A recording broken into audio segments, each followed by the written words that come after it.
রাজধানী ঢাকার চারপাশের নদী দূষণ রোধে দ্রুত সমন্বিত কর্মপরিকল্পনা প্রণয়নের নির্দেশ দিয়েছেন প্রধানমন্ত্রী তারেক রহমান।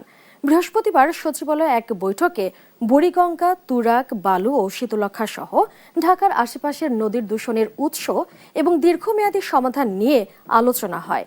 নদী দূষণ দুর্বিষহ পর্যায়ে এখনই কার্যকর পদক্ষেপ না নিলে ভবিষ্যৎ প্রজন্মের কাছে জবাবদিহি করতে হবে। প্রধানমন্ত্রীর এই বার্তাকে সামনে রেখে রাজধানীর চারপাশের নদী রক্ষায় সমন্বিত কর্মপরিকল্পনা ও কঠোর বাস্তবায়নের নির্দেশনা এসেছে বৈঠক থেকে। শিল্প কারখানায় ইটিপি কার্যকর রাখা, খাল ড্রেনেজ উন্নয়ন, পরিবেশ আইন কঠোরভাবে প্রয়োগ এবং দূষণকারীদের বিরুদ্ধে নিয়মিত অভিযান জোরদারের উপর গুরুত্ব আরোপ করা হয়। একই সঙ্গে প্রধানমন্ত্রীর কার্যালয়ের তত্ত্বাবধানে আন্তঃসংস্থা সমন্বয় কমিটি গঠনের সিদ্ধান্ত নেওয়া হয়েছে।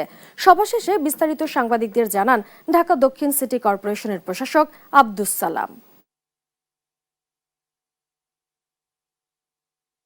বুড়িগঙ্গার পাশাপাশি অন্যান্য যে ঢাকার নদীগুলো আছে, এই নদীগুলো যে আজকে দূষণ এমন পর্যায়ে গেছে যেটা মানে কল্পনাই করা যায় না। তাই মাননীয় প্রধানমন্ত্রী এই ব্যাপারে আগেও বলেছেন আমাদেরকে, এবং আজকে একটা কর্ম পরিকল্পনা তৈরি করার জন্য তিনি নির্দেশ দিয়েছেন।